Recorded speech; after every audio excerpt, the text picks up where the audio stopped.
Next on the panel, we have George Cloutier, founder and CEO of American Management Services Incorporated, which helps small and mid-sized companies work through financial turnover as well as aiding with profit development.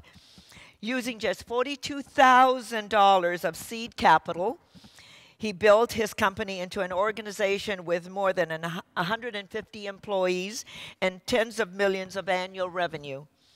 He also co-founded and serves as chairman of Partner America, a unique public-private partnership between American Management Services and the U.S. Conference of Mayors, focused on developing small and mid-sized business growth in the country's metropolitan area. George, you're a dear friend, and you have been so good in the work that we do, and you always add value. And in planning this meeting, George, you were there from the beginning and giving good insight and counsel on how this experience ought to be. So thank you, George. But now, George, I'd like to find out from your perspective, because you talk to a lot of small businesses in our metropolitan area, and you hear the stories from them as they're wanting to either expand. And what are some of the challenges? I think that one of the clear issues is obviously jobs, and there's obviously a major money issue. The federal government right now is not able to do any more. Most cities don't have a lot of excess funds to invest in small businesses. And the banks, the latest reports are the loans were down from the local banks. I think there are things that can be done about that. Last fall, they put together a program out of Congress, which passed after some wrangling, to put out $30 billion to small businesses across the country, and only $11 billion was picked up by the community banks of that program. They essentially put $29 billion back into the system, so that there's still a very conservative mood in the banking community. And as we've talked about this, we had a chance to talk about it in the fall, is they said, what would I do if I were a mayor? What could I do that doesn't cost a lot of money, that doesn't use a lot of resources? The first thing is, mayors have small business days, but they have them once a year. I'm not being critical of a once-a-year small business day, but they should have them, I think, on a regular building basis, so you build up the concept of a small business day. Have a business loan day. Have a business franchise day. Have it in a casual, informal atmosphere at the mayor's office or at a convenient location. There's too much focus on trying to get 300 people usually in the room. Let's get 20 or 30 who are looking for loans. Another thing is, take advantage of the local banking community. They are conservative, but remember, they're judged also on how many bad loans they make. So they're petrified and always looking for good loans. Why not have a service out of the mayor's office, or once a month get together with 4 or 5 different bankers each month, and put together with small business people who want to get loans or financial capital. But do it every month. I think, and I'm not being critical, believe me, I have a hard time being the mayor of my own house. So I know what you're going through. And there's resources, but there's a lot of volunteers from accounting firms, from banking firms, from insurance firms, from other big companies that would help put these programs together. But do it every Wednesday and make that small business day, and focus on job fairs, whether you know it or not. I mean, people may not be aware of them, are beginning to come back. The economy is not great. The hiring is obviously a problem, but they're beginning to come back after 2 years in the desert. Have a program on hiring, because businesses are still trying to look for the right people. So you have to put the businesses together with the people. You have to put the businesses together with the financial sources. And I don't think we're doing enough of that on a local basis, and it's the one thing a regular small business effective program out of the mayor's office is one thing that you could do with volunteers and not have to have a huge budget dent. I think beyond that, it's going to take a long time. And I think a mayor, I've always, in the 11 years I've been at the mayor's conference, I'm always stunned at how hard they work. And I don't mean to give you any more work. Okay? It's probably the lowest per hour job in the nation.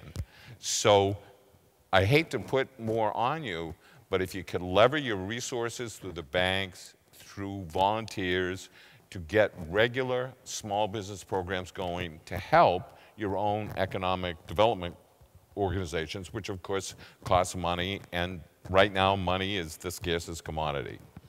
Thank you, George. That's a great idea for us mayors to take back. And I don't think when you give us ideas about what we can do to help our small business community and to grow jobs, that that's going to be a difficult thing. George, can you comment on that from your experience working with other small businesses in our metropolitan area, please? We work with probably 100 small businesses every month, from car dealers to restaurants to covering the wide spectrum. And I think the biggest issues in health care are not yet clear, because the state exchanges, which are going to control the kind of programs that are available for health care or mandated in 2014, have not been created yet. And I think, as you pointed out, they haven't defined what the cost should be, what the coverages should be, and I think a lot more has to be done on that. But that said, right now, as an owner, we employ 150 people. We're going to either have to pay a $2,000 per year penalty or cover everybody with insurance. Now, the problem is, I don't know what that insurance is going to cost. And, you know, I'm not the world's brightest guy, but I'm not a total slouch, and I have no clue what it's going to cost. And I think, again, what can a mayor do to help? And I think trying to get more clarification to business owners, because you read comments every month or every day about this program is good for health, and you want to get and a mayor's office or someone affiliated with the mayor's office can do an unbiased view. Obviously, you can't, given your elected office, you can't favor anyone, but you can put some of the options out. And I think education, before we have a knee-jerk reaction to this is a bad health care or it's a good health care. I'm petrified that we don't know, and by the time we find out, there could be some consequences that could have been avoided. Mm-hmm. If we can look at this side by side that you've been talking about, and George, your input is always very good, but I think we have to move on this thing because it's really impeding the health and the economy of our country as we... Mayor Kotz, whether they do the health care or not, it's not going to sink small businesses. I'm not a big fan of that bill, but it's probably coming. So better to try to modify it, better to try to give it good suggestions, and it may turn out that I totally change my opinion. I think you can't leave people uninsured. It's just not good. Yes. No, you know, I mean that. And I'm the original capitalist, you know, but I think that I hate to use such an overworked phrase, but the devil is in the details. And I don't know what health care is going to look like in my company in 2014. I have no clue. I'm not sure that's making me not hire people, but it's making me say, well, geez, if I'm spending $900 a month, and this I hear all the time from most of the owners that we all have employees, they say it all the time, is, well, I don't want to get committed to a health care plan and get it locked down by the bill. So in other words, if you're paying in 2013 $1,000 a month for family care, it might be that you have to keep paying that, because what's the standard going to be of payment? And I think the devil is in the details, and there's much political rhetoric on both sides. Oh, this is great, this is terrible, this is great, this is terrible. But you know something? And Tom may never invite me back, you guys may never invite me back, but nobody knows. They really don't have a clue.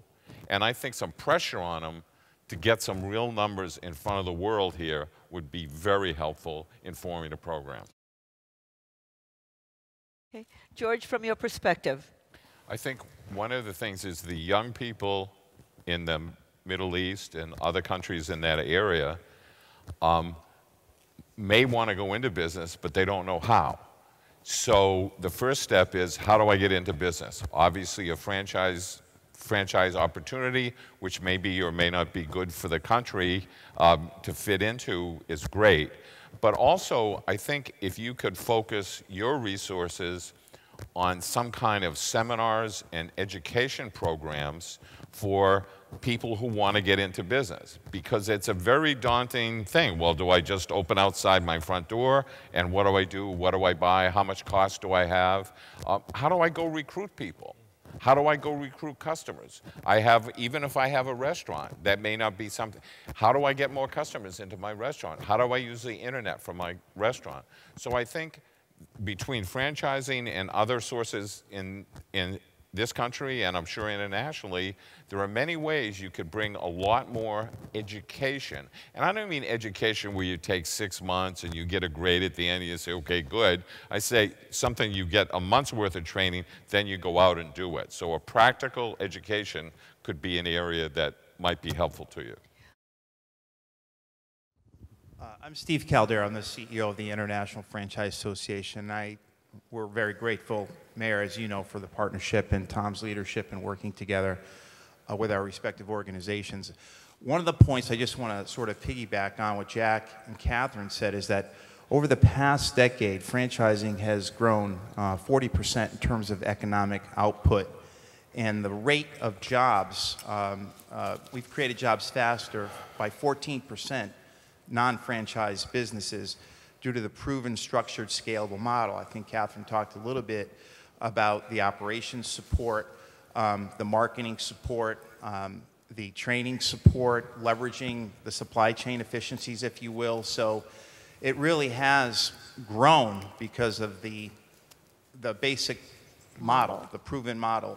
And especially as we've worked through this tough economy this past few years, more people are getting and looking into franchising as a way to control their own destiny. And as Catherine said, you're in business for yourself, but not by yourself. So I just want to throw those figures out there. There's a reason why franchising is growing and is 10% of GDP. Yeah. Thank you very much. That's good information to have. Anybody else? Can I? Yes, please. George. There's always going to be a dynamic tension between franchises and non-franchise businesses in the same business. Okay, that's part of America. Yeah. And it's like when Walmart comes into a town, everybody, or independent chain stores, drugstores, you know, there is room for both. I think that there are advantages to franchises, the buying, maybe the training, but the independent person who's been in the restaurant business, using the restaurants as an easy one, for 10 years or 20 years, knows the local community, the new groupers, upstarts. And what I'm saying is that we can't become a nation of franchisees on one hand. On the other hand, we can't exclude a viable and efficient economic opportunity, which is franchises. So I think it's one of those questions that there's no easy answer. I think it's a great question. How do I resolve this? And the best thing to do as a mayor is as much information you can give to the non-franchisors about buying, technical issues, control over their business, management of their business. The techniques that franchises use are not mystical. They're just disciplined and regular. They are not mystical, they're disciplined and regular. And if you can instill that in some of those businesses, the tension will always be there, but I think they can coexist very viably. Great. George, what makes you most optimistic about the state of our American I'm economy? kind of in line with Mayor Fox. I think I see mostly small businesses. I come to conferences like this, which see the excitement of the mayors, which are leading their towns. But the small business people, especially over the last 3 years, I have seen hundreds, thousands of small businesses that should have been left for dead, and they've managed to survive it. They somehow have survived it. And I think we should be helping. I'm not sure we have all the right formulas, but I think we should be helping them as much as we can because they're just as big a heroes as anybody else. And those are my heroes. They're up there upside down for $500,000. You know, their credit's been ruined, and they're still going to work every day. And the survival of the fittest, and they are beginning to do better. It's not an easy time, but I think whether they're a franchisee or whether they're a normal small business person, I don't know if that's a good contrast, but a small business person, it just makes you proud to know them.